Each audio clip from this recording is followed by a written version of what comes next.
98.9 FM and 1340 AM flagship of the Vegas Golden Knights. Also here, co-host Caleb Herring, the last UNLV quarterback to lead the Rebels to a bowl game. Producer Chris Magnum Chapman is here. Mags is also a big part of Vegas Golden Knights Radio and the all-new Raider Nation Radio, our sister station, 920 AM. And the guy responding to all of today's social media questions and comments, our intern and social media director, Duke Reese! There it goes. The only intern in the country with his own theme music. The show is also streaming on the LV Sports Network. And if you're brave, you can see us on Facebook Live. The page is called Outaline. That's Outtaline. You can also follow the show on Instagram and Twitter at Outaline on Fox LV. That's at Outaline on Fox LV. Give it a like. And since the show is live, your calls are welcome. The Fox Sports Residential Bancorp studio line is 702-876-1340.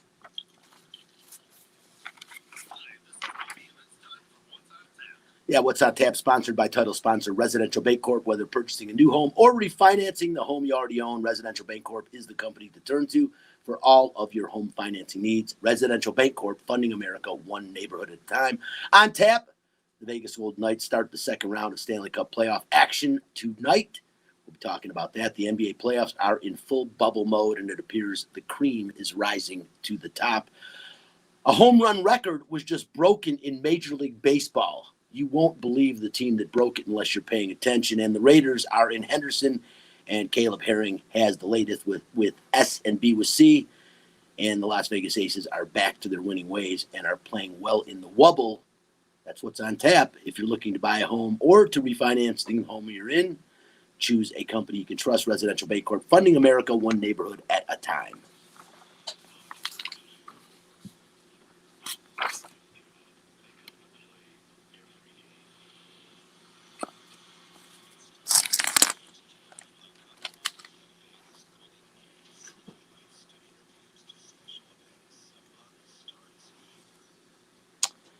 Alan Walsh makes the news today on the front page of the sports section of the Las Vegas Review-Journal. If you don't know who Alan Walsh is, that is the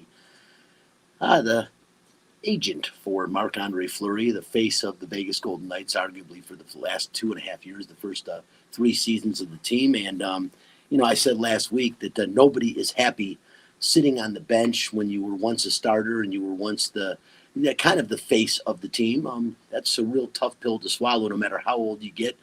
Fleury, the one game he played in the playoffs against Chicago, they won, and they won pretty handily, 3-1.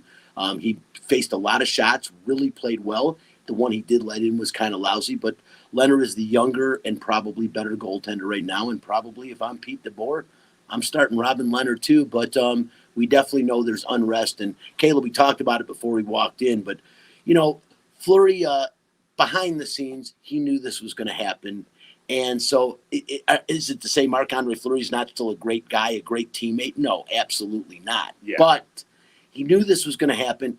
Would you consider this a distraction right now? I mean, this team's getting ready to go in the second round. They are one of the favorites to win the Stanley Cup.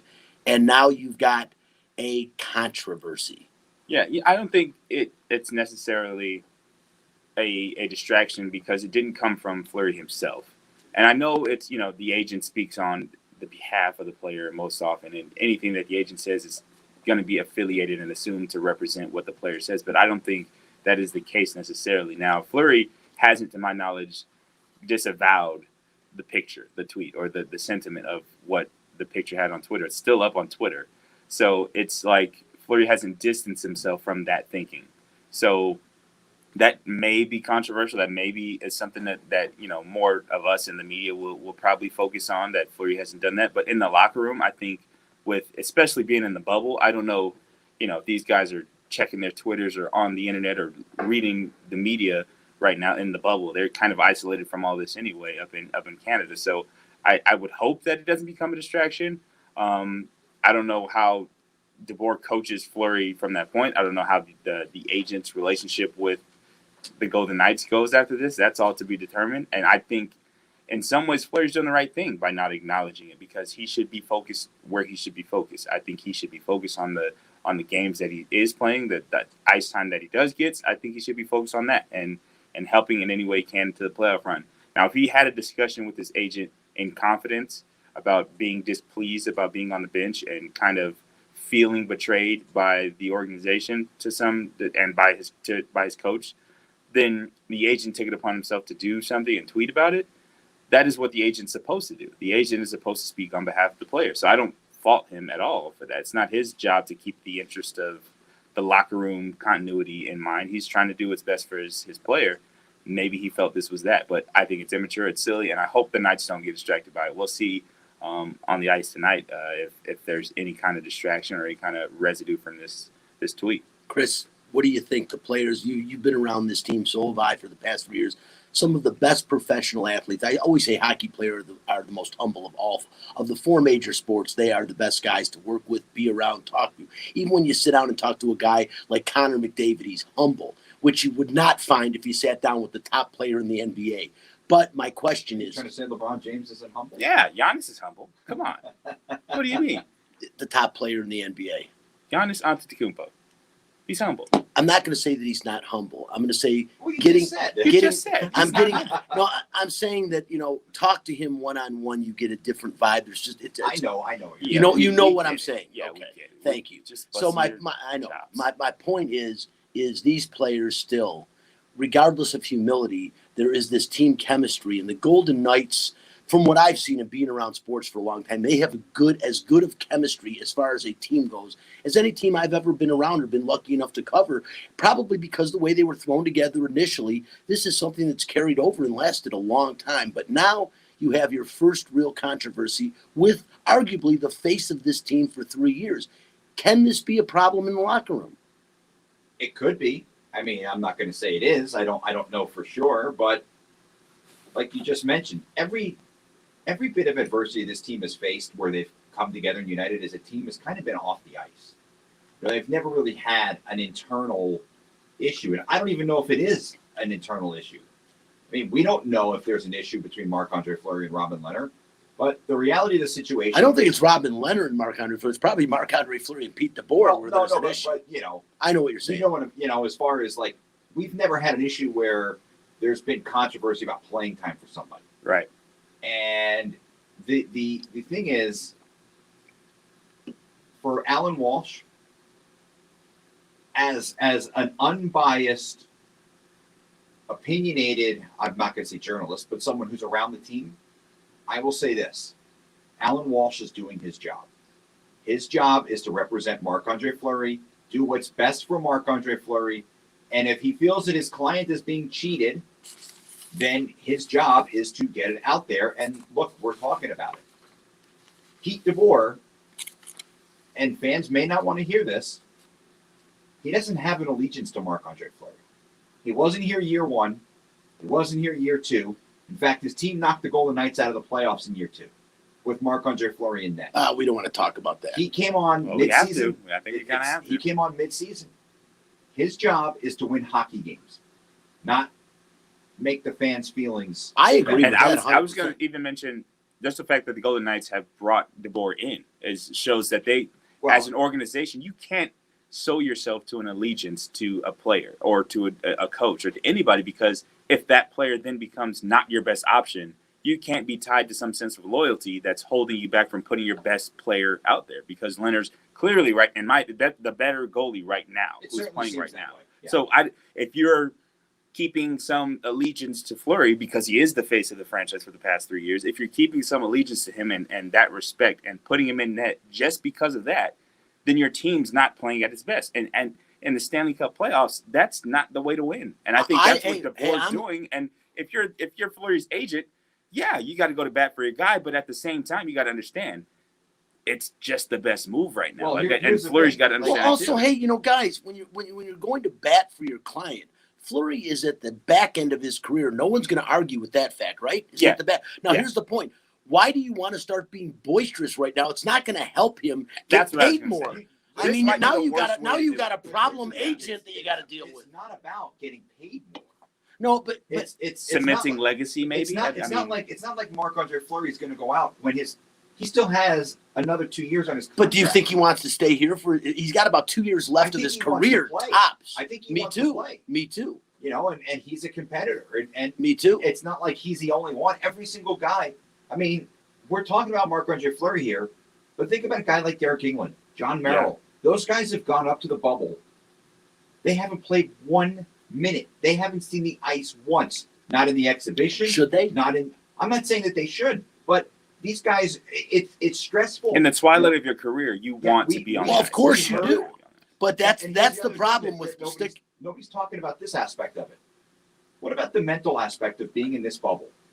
We heard Rick Bowness, the coach of the Dallas Stars, bring it up the other night after they knocked Calgary out of the playoffs about how hard it'd be getting you salty, wouldn't it? Right about now. Well, but I mean, some of these guys, yeah. If you're a young kid, Peyton Krebs, you're 19 years old, you don't have a wife and kids. Maybe you have a girlfriend, and maybe you can't see her for a few months. But you're a young guy, right? Like time flies.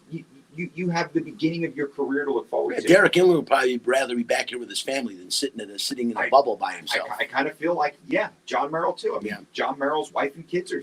I'm assuming that they didn't leave. Yeah, if you're not contributing at some point, it will wear on you a little bit more. The mental aspect of this, and maybe there's a lot of frustration on Fleury's part because maybe he feels, and here's the thing, Pete DeBoer in the media has said, I have 2 number 1 goalies. Yeah. Well, we're not seeing that. That would be every other game. You'd be playing every other game if you truly had 2 numbers. Clear case of a starter and a backup. We're seeing a 1A and a 1C. It's not a 1A and 1B. Wow, 1C. Huh? In Pete DeBoer's defense, we're not talking about Martin Jones and Aaron Dell. We're talking about a guy who was the finalist for the Vezina Trophy, which is the award given out to the, best goalie in the NHL, and a guy who's won 3 Stanley Cups. So it's not like he's got liver and chopped liver. He's got 2 really, really good goalies. He does. And he should, because he doesn't have his job isn't to please the fans. His job is to win hockey games. Yeah. And you know what? If the Golden Knights go out and win the Stanley Cup, this will be an asterisk. How many fans are really going to care that Marc-Andre Fleury? They'll show up to the parade with their Fleury jerseys on. Exactly. And that's how it will be. And we said this last week. Winning is the great cure. This is no controversy if you're winning. There's no controversy. Yeah. It is. And if they go out and they smoke Vancouver tonight, then everyone forgets about this tomorrow. Well, the one thing Fleury's agent is doing is putting a lot of pressure on Marc-Andre because when he does, because I think, Chris, I was going to ask you, I think, he's got it. DeBoer's got it in his mind. As long as the Knights play well and win that first game, Fleury's going to see action in each round. And I think he's got it in his mind. Now, if the Knights are in a dogfight, chances are Leonard's going to be between the pipes as long as he's playing well. If he has a bad game, for sure, he'll have no problem replacing him with Marc-Andre. Here's the other thing. Vancouver is not Chicago. They're deeper. They're better. Oh, they can beat the Knights flat out. This is a team that can win the series. I don't want people to look at the all-time series record and say, oh, the Golden Knights have never lost to them in regulation. Doesn't matter. It means absolutely nothing right now. The reality is Vancouver just knocked out the defending Stanley Cup champions in 6 games. Yeah. Humiliated them in Game 5 or Game 6. This is no walk in the park.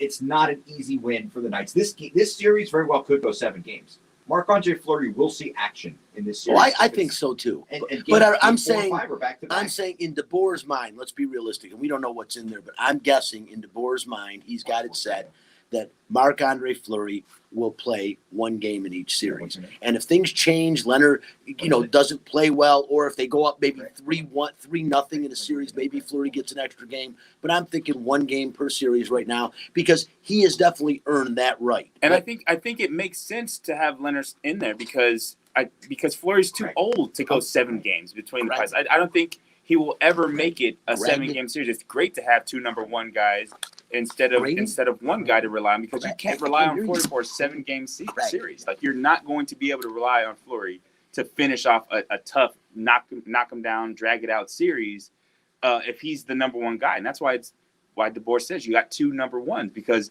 at some point in the series you might have to just alternate just to get somebody some rest. And it'd be good to have Fleury to alternate to than instead of some nobody off the line. There's no way he's not going to say, I don't have 2 number 1s. It's the very politically correct thing for a coach to say when you've got a Hall of Fame goaltender who's taken you to a Stanley Cup Finals less than 2 seasons ago.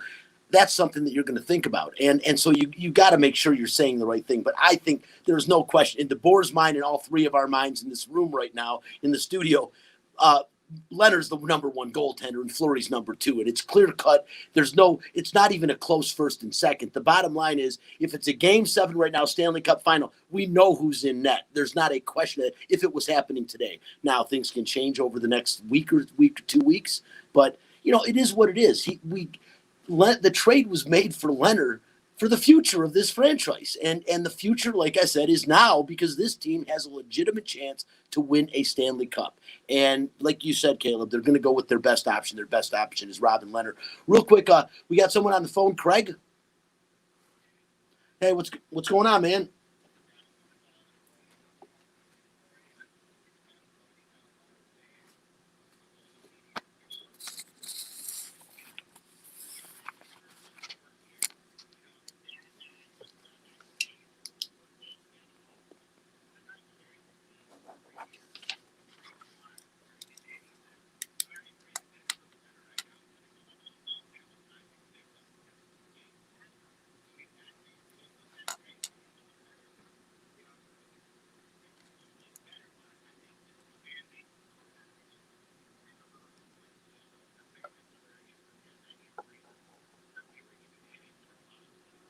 Yeah, I don't think they've abandoned Fleury. I don't think any fan base has abandoned him. I just think that, like the bottom, it's winning. Call, Greg. Yeah, we appreciate it.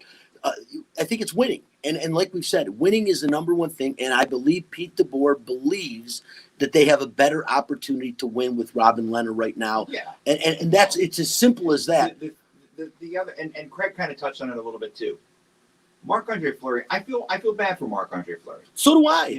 Because Marc-Andre Fleury has gone through a lot of adversity this year, and he's in this bubble. His wife has a very, very young son at home. He's got a couple daughters. I think his son is a little more than a year old. James is actually his name, I think. Yep. And you feel bad for him, because Marc-Andre Fleury is one of the nicest human beings you will ever meet in your life. He's super competitive, but he's a fun guy. And you know that he's a good guy. I mean, just evidenced by the fact that he took money out of his own pocket and donated it to the employees at T-Mobile who were affected by COVID. They were laid off and they lost their jobs, and he donated money out of his own pocket. So, from the human aspect of it, you root for Marc-Andre Fleury. But you have to separate the human aspect of it from the sports business aspect side of it. And it's tough to do that. And unfortunately, fans, if you've never been around a professional franchise before, I remember as a kid, the day that the Jets let go of Altoon had to retire because of too many concussions. I was a kid. He was my favorite player. It broke my heart. I was so sad. The day the Mets traded Lenny Dykstra, turns out it was probably a good decision looking back, because Lenny Dykstra not exactly a decent human being. But as a kid, you don't know what guys do off the field. No, you don't care. Are you kidding? As a kid, Pete Rose was everything to me when I was a kid, I learned at a young age that franchises are not always loyal to good players. Well, Chris, number one, to finish this subject up, loyalty is not something that goes with professional sports. And I look at the Detroit Lions and talk about William Clay Ford, one of the most loyal owners anywhere ever, to a fault. Yeah. And look what they've done. His loyalty to Matt Millen made this team the laughing stock. And Matt Millen comes on after his career as a general manager saying, I had no business being a general manager. How do you like that? A guy that sat in that seat and hired coaches and let our team go 0-16. Enough of that. By the way, is not loyal. I shouldn't Washington, say that, yeah, I just saw that. Yeah. Todd Reardon, who is he's now former coach of the Washington Capitals. He's been relieved of his duties. Well, they were pretty pissed at Washington this year. That team lose really. To the guy. Think about that. You lose to the guy you fired, Barry They Trotz. basically let Barry Trotz walk after winning the Stanley Cup. He walks, goes to the Islanders. Within 2 years, the Islanders not only knock you out of the playoffs, they destroy you, humiliate you. Yeah. See ya. And then the organization says, well, hey, come on. We just experienced that here with Gerard Gallant. Gerard Gallant could not have been more popular amongst the fans of Las Vegas. It was one of the biggest shockers, walking around after he got fired for 2 days and listening in every pub and every restaurant. Can you believe they fired Gerard? I mean, that is sports. And a lot of us were in shock. One fire that's happened that's not even in the NHL, but Alvin Gentry, we didn't talk about it last week. Alvin Gentry, how did they screw We him did talk over a that little bit, bad? but you're right. It's the absolute, like, you hold out the best player when you're trying to make the playoffs in this little bubble thing, and then you fire He the becomes coach a because he scapegoat. doesn't make. Yeah, How is that legitimate? That's ridiculous. a different level of disloyalty Now by the you know organization. why Anthony Davis wanted out of there. Yeah, No that's doubt. Now that's you know why no Zion doubt. will be one out of there. Yeah. And I don't know. That where is they're a pitching that is now. a lousy organization. Yeah, that was- Post that was crap like like maybe that. only worse is the New York Knicks.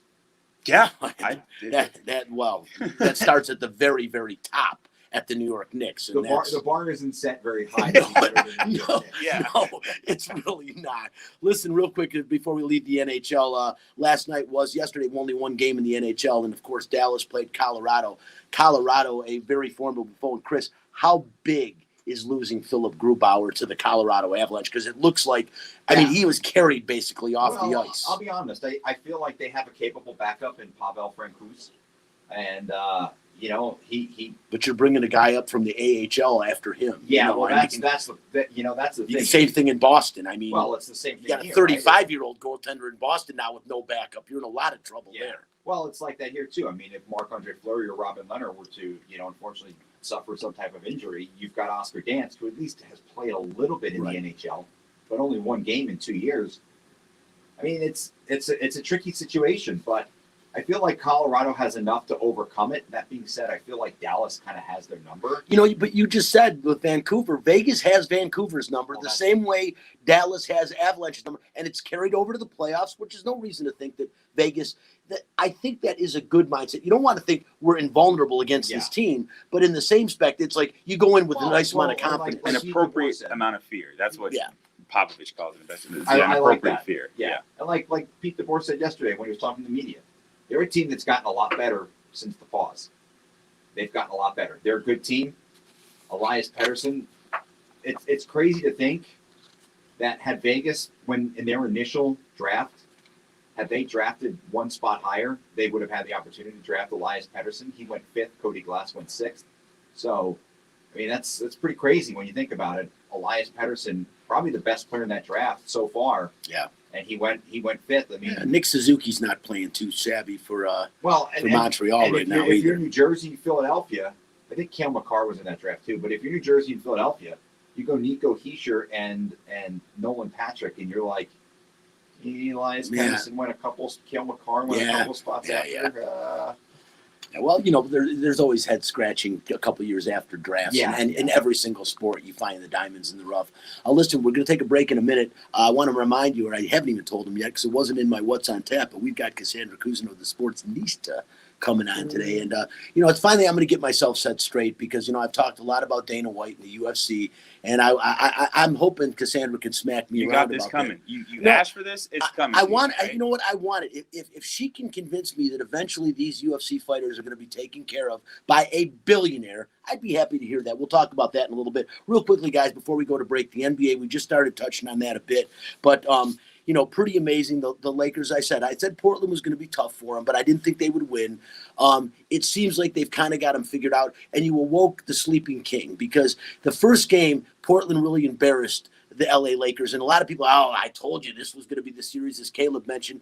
Probably the toughest backcourt they're going to face. They're facing right now in the Blazers, with Lillard and of course McCollum. But the point is this Lakers team, when they play at their best, they can play with anybody in this. Everyone's kind of been handing it to the Clippers on the side. Number one, the Clippers got to get by the Magic, who now I think with Doncic being hurt, that could be it. But the bottom line is the LA Lakers, man. You see last night, man, when Anthony Davis decides he's just going to take control of the paint, who can stop this guy? Yeah, I think the Lakers, that's the most frustrating part as a fan first, and then as just a watcher of the game. It's like the Lakers have the most dominant forces in offensive basketball right now, and Anthony Davis. Two guys, both of them, Chris. I don't know if you saw the stats. Both those guys were 2 assists away from a triple-double. Yeah, both of them had.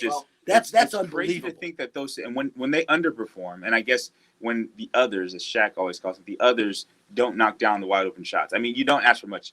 11 points from KCP or 10 points from Danny Green, those kind of things is all the Lakers really need to win because of how well they played defensively as a team. And like I said, like you said, the best backcourt I think in the NBA right now, Damian Lillard and CJ McCollum, with Steph Curry and Klay Thompson not in the thing. But those two holding that offense, who's basically been on a tear in the bubble, like averaging like 120 points. I don't have the numbers in front of me exactly, but averaging 120 points in the 3 games against the Lakers. Even when they won, they scored 100 points. They lost big with 88 points, and then they scored 108 last night. So the Lakers defense being able to hold them, and with Carmelo Anthony contributing a 20-point game last night as well, still holding them to 108 points. That's huge for the Lakers team. And if defense wins championships, I think you say the Lakers have been a better defensive team, even though on paper you might say, how are they being better defensively than the Clippers with that Clippers defensive lineup that they have out there? But the Lakers have 2 7-footers on the court basically at all times. That was the best defensively they've looked in the bubble so far. And that sequence with and Danny that third Green quarter, with 2 blocks. third quarter, 40 points in the third quarter. They haven't done that since 2009 against the Jazz. And Kobe Bryant had a lot to do with that game. Yeah. And I'll tell you what, the other thing is Anthony Davis, 23 points in the second half. He woke up in the second half. And when he decides to dominate, they missed 15 free throws. That's what's crazy. That's ridiculous. They missed 15 free throws. Still, I thought they were UNLV out there. I was looking, at the free throw line. I mean, Davis looked like Shaq out there throwing free throws up yesterday, but they still won. And 158 now career playoff wins for LeBron James. That is second all time for the King. And when LeBron is up 2-1 in a playoff series, his teams are 14-3. I'd say they got a pretty good chance of probably putting away the Blazers in this one in 2 more games. I don't think the Blazers will win another one. I think yesterday they really saw that even when they made their runs and you just can't overcome this Lakers team. And you're right, Caleb. If they start playing defense like they did yesterday, the rest of the way, they are going to be tough. And I'll tell you what, that Lakers-Clippers series, which I think we're all gearing up for down the road, is going to be one hell of a basketball series to watch. Those 2 teams, 2 heavyweight battle going at it. OKC hung in there yesterday and got a win against Houston in overtime. Pretty impressive in overtime. 15-3 run in overtime to win that game. It's the largest point differential in NBA playoff history in an overtime period. And, in spite of the fact Harden scored 38 points, was fouled out of the game. And, I mean, when he fouled out of the game, that's going to kill you at the end of a game like that. But not that the OKC is going to do anything, but they showed some pride, and Chris Paul played like he did maybe a few years ago. I think Chris Paul deserves to have some mentions in the MVP conversation. I know it kind of sparked up a little bit late. He's not going to win it, and I'm not saying that, but he deserves to be appreciated. Especially when, especially, everyone said he's done. Everybody said he's done. They said he wasn't going to finish the season as a Thunder.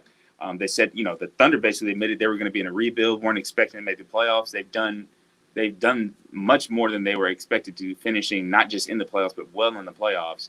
And it's good to see them competing. I mean, they got some talented pieces, but nobody expected this. And Chris Paul, I think, has a lot to do with why they are where they are. And that's a credit to him at this late stage in his career to still be able to drag a team to the playoffs like that. It's awesome. And real quick, don't sleep on the Raptors in the East.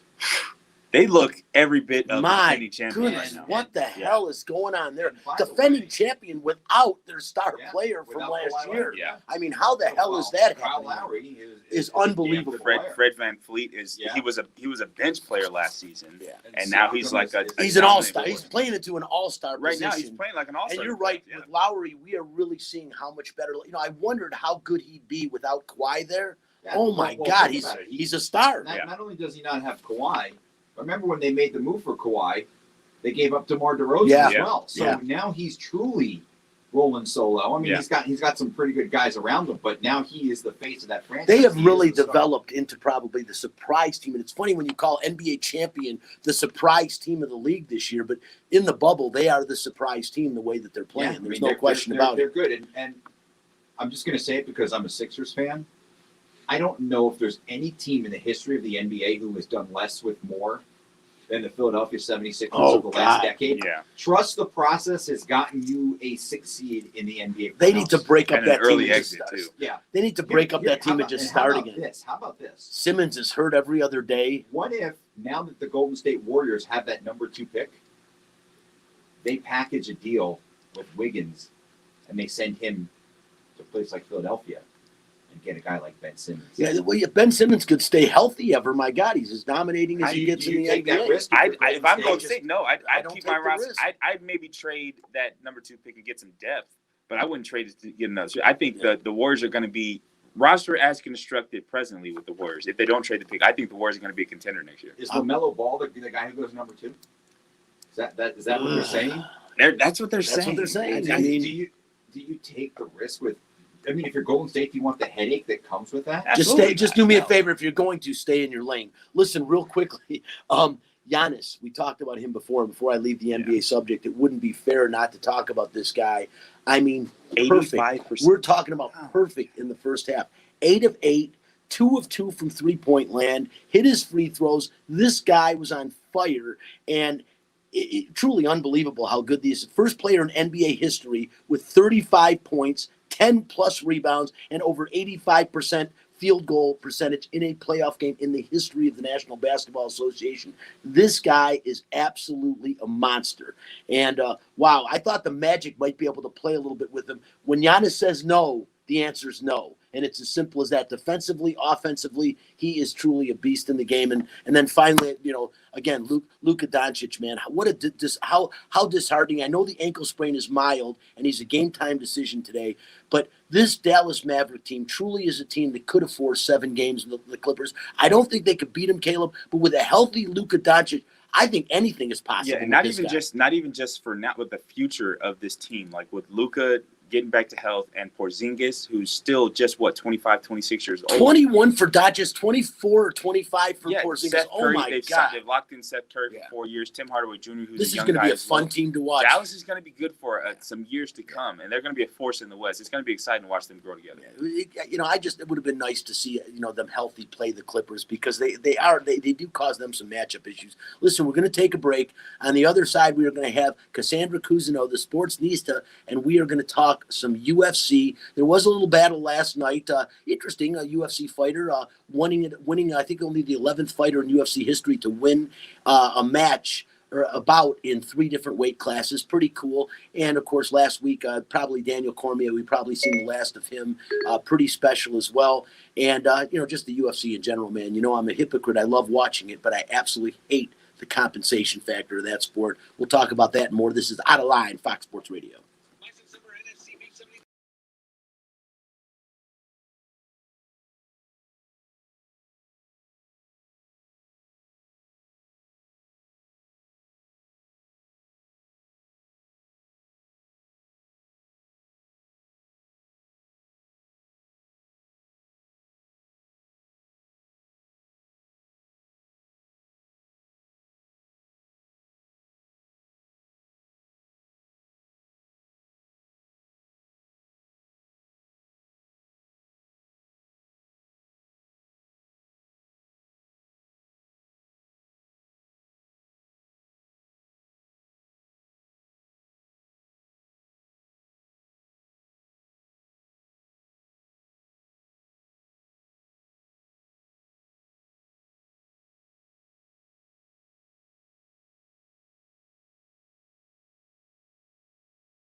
Yeah, it's a fact.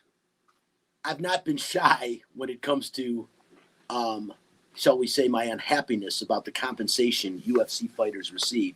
This is one of the biggest injustices in sports today, considering our supposed concern for safety in sports, especially contact sports.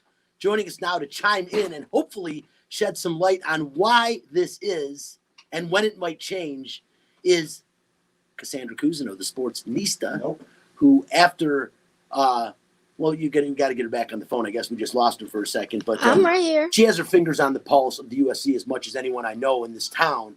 And Cassandra, we're going to put her on the show as soon as Chris gets her back. But hopefully she can I'm set right some light here. on Caleb. I'm on the StreamYard For a long time, and that is the compensation factor again for UFC fighters. I mean, other than the very top fighters who still are underpaid, they just don't make what they should be making for a sport that probably could leave a lot of them in bad shape when they advance in age. Yeah, that probably is going to be the case. I mean, maybe it'll happen. I don't know. If it comes an issue of greed and if it's willing to be paid out, there's no doubt the money's there.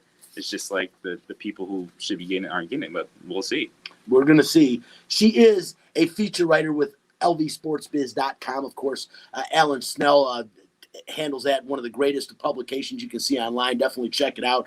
And she hosts a variety of podcasts, including Combat Sports Show, and has been doing some nice work with LV Sports Daily and my buddy Mike Dixon. Cassandra, I don't know if you heard the intro of our Fact This segment, but I have been belly aching for a long time about the compensation of UFC fighters. It is my only beef with that sport. I'm hypocrite because I do watch it. I do pay for pay-per-view when it's a big fight like last week with Cormier. But overall, I still think in 25 years, we're going to see a lot of these people walking around homeless, looking at the sky with a wicked CTE, and there's nothing that's going to be done about it.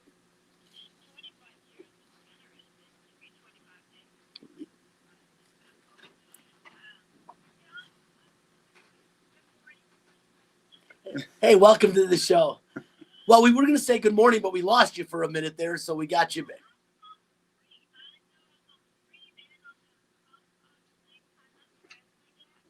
Well, yeah, I don't know where I don't see the stream here, but I think Spencer probably has you on in some way, shape, or form. But Cassandra, what do you think? I mean, Dana White has put together an absolute juggernaut with this. It was a tremendous concept. It has grown into, as we know, a multi-billion-dollar business. And yet you still see some of these fighters barely making over six figures. It's a crime, right?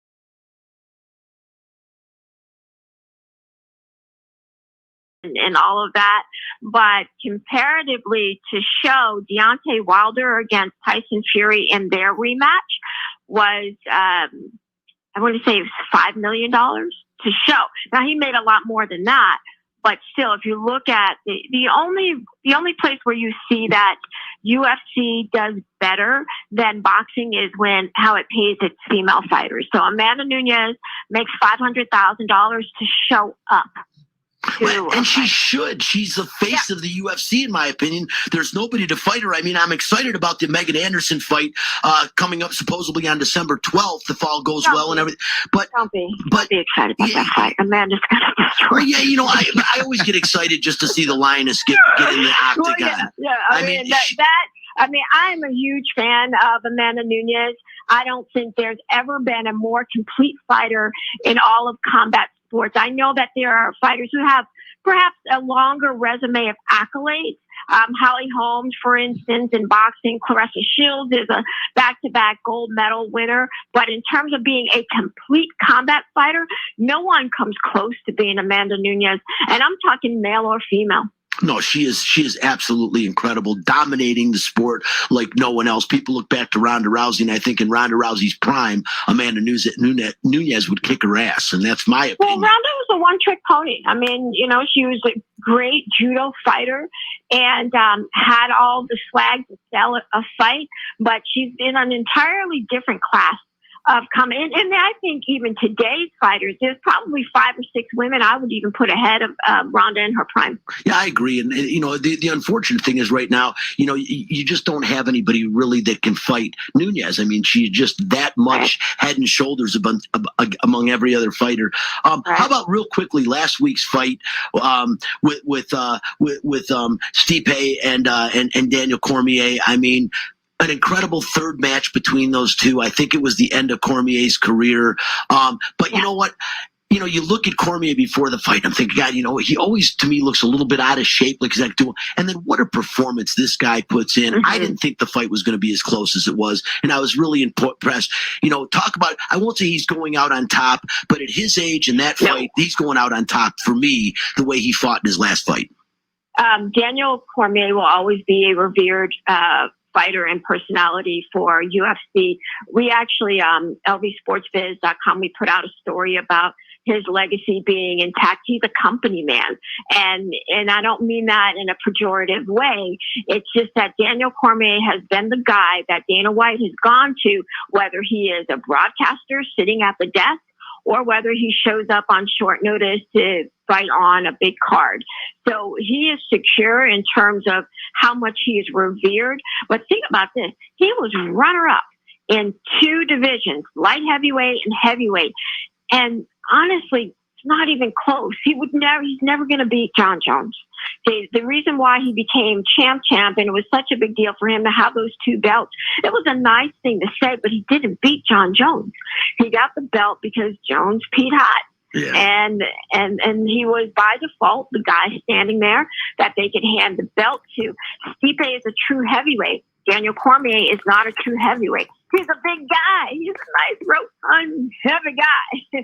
But he's not a true heavyweight in that sense to be able to compete in the deep wells of that heavyweight division. He's there because he can't beat John Jones. So Daniel Cormier will not fight again in UFC. I will say that pretty confidently. I did ask Dana White about that because in his post-fight press conference, Daniel said he would not fight again if it were not for a heavyweight championship. And so I asked Dana about that, and I said, where do you see him falling on the roster in terms of who could he fight again if he did decide this wasn't it? And Dana said, who's he going to fight? Yeah, there's no, I agree with you 100%, and I hope it is his last fight for his sake and ours to go out a true champion rather than to just hang on like a lot of guys do, and they don't get their just dessert going out. I got a question for Mark and Henderson. You got 30 seconds to answer it. What about Conor McGregor? Conor will always have a spot on that roster. He is today saying that he's retired. That could change tomorrow. Conor's made a whole lot of money, and if you see any UFC fight, you will see Proper 12 advertising. I also see Proper 12 advertising in boxing. So I don't know. It depends. It's all up to Conor. He could come back any day now. Well, just so you know, Caleb Herring says he will take him on. Not in the octagon. It's got to be out in the street, so it's fair. But you'll take him on, right? Absolutely. I don't back down from any challenge. Anybody. He still wants Asia Wilson on a one-on-one game. And speaking of Asia Caleb, Wilson, we know we will just dial 9-1, and then we'll wait for that one to be dialed because we got the ready. And before I let you go, it's a segment before the break, talking about the Las Vegas Aces, one of the hottest teams in the wubble, a half a game back of a team they whooped up on other than 5 minutes of the game. They really kicked their ass. The Seattle Storm was the best team in the WNBA this year. How far can this Aces team go? You've covered them the last couple of years in Vegas. How far can this team go in the wubble? First of all, Asia for MVP is my pick. She's earned it. That team is still, I think, second to the team in Phoenix. Brittany Griner, and if Diana Taurasi is healthy, I still look to them to take it. Asia she's getting there, but she's got to get to the point to understand that being a team player can still mean that you ball out and are completely selfish. She is that dominant, whereas she can take that team to the championship and win it. It depends on her. We're hoping she can do it, and you're right. But she is just an incredible ambassador for the WNBA itself. Love her. And we're so lucky to have her here in Las Vegas, and we're lucky to have the Sportsnista as well. Thank you so much for joining the show. Going to continue to watch you on LVSportsBiz.com, on the LV Check me Sports out Daily. on Levels Show on Facebook. Check out the writing on LVSportsBiz.com and on Instagram at @the_Sportsnista. We appreciate you. Thank you. You're listening to Out of Line Fox Sports. We'll come back. We'll talk a little bit about Major League Baseball, and we've got S&B with C right around the corner. Hey, if you want to play it, I'm Bryan and Caleb. Out of Line. I'm gonna keep that, and we got to use that like a sound We effect. had drug testing, random drug testing. We did it. You got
Oh, perfect. This promo was about Javen White too. what's that? This promo was about Javen White. I know. too. How great is that?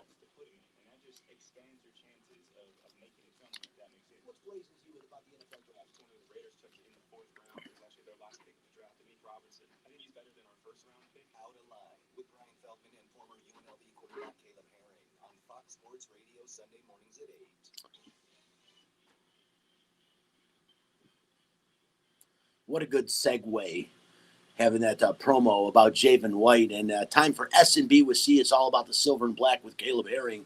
And Caleb, Javen White, UNLV linebacker. Most people said the problem was he has the height, but not the bulk. He's a skinny 6'2", 6'3", but the heart. And you can't measure a person by his height, his size. You've always got to take into account the heart factor.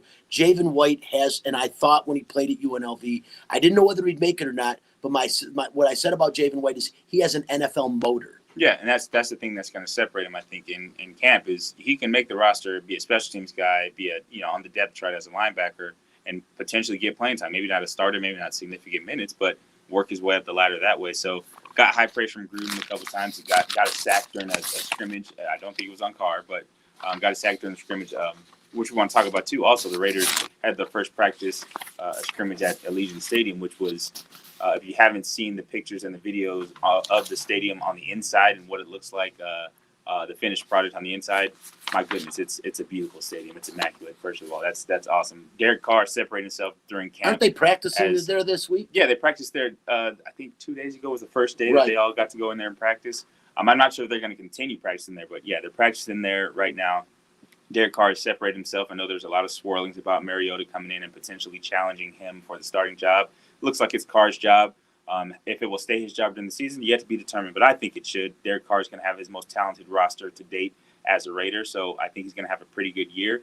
The Raiders are looking to help fill that roster out with signing running back Theo Riddick. That's hitting the news this morning. We'll see if that deal goes through, but the Raiders hitting the ground running. I think they canceled practice today, not COVID related. A lot of teams across the NFL had some COVID tests come back positive.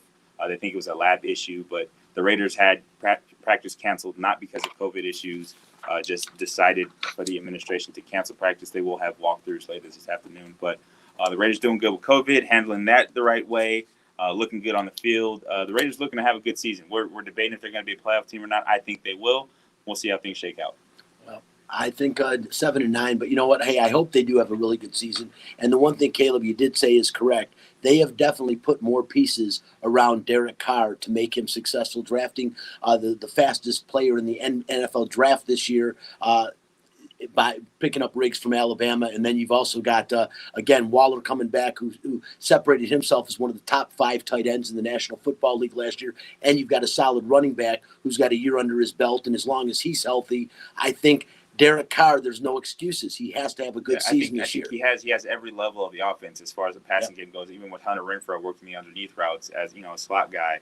I think, he has all the tools he needs. They're improved on both sides of the ball. Absolutely, they are. But Abrams back, there's things that they had a linebacking core for the first time. Their linebackers have been terrible for the last 5 years. They finally got a solid linebacking core, which Jaden White maybe contributes to. We'll see. But I think the Raiders have a shot at being a really good team in the AFC this year. And we'll see. Like I said, it has to play out on Sundays, but I think no excuse this year for Derek Carr. And I'd agree with that assessment. If Derek Carr doesn't get it done this year, you pretty much have to start looking to part ways with him. Well, one thing's for sure, they will be playing in the coolest stadium in the National Football League at Allegiant Stadium, not too far from where we're sitting right now. Real quick, as we wrap up the show, Major League Baseball, man, what is going on with the long ball again this year? You would think without the fans, you wouldn't see as many home runs. It's hard to get as juiced up. But I'll tell you what, the fake fans in the stands, how about Jose Abreu? I don't know if you heard about this guy with the White Sox right now. The White Sox as a team, 27 home runs in the last 7 games, the most in a 7-game span in Major League Baseball history. Jose Abreu, 3 home runs yesterday, 5 in the last 2 games. And how about the San Diego Padres? 5 Grand Slam home runs in the last 6 games. Pretty incredible. The ball's flying out, and the Dodgers keep on rolling 4-3 yesterday. Best team in baseball, 21-8 record. Cody Bellinger hits his 2nd career walk-off. Last week we were talking about his bat down. No, he didn't. Finally did it last night, and they beat the Rockies. Listen, we're out of time. I want to thank. We got okay. I heard the wrap-up music, so I thought we were done there. But Major League Baseball, Caleb, the Dodgers looking like the best team in baseball, record-wise they are, and they should be. And the Dodgers, like in my opinion, got cheated out of a championship. Of course, we all know that. But I think this year, especially with the addition of Mookie Betts, I think we have really what it takes to get by. And I think the abbreviated season helps the Dodgers probably most of all because Kershaw is going to be fresh when it matters. So, I mean, that's going to be the key. Don't want to put the cart before the horse, but we'll see. I like what it looks like for right now. Hard to imagine they're not right there. San Diego Padres pretty impressive too. That could be your National League Championship Series. Listen, we're out of time. I also want to say a shout out to my daughter Taylor.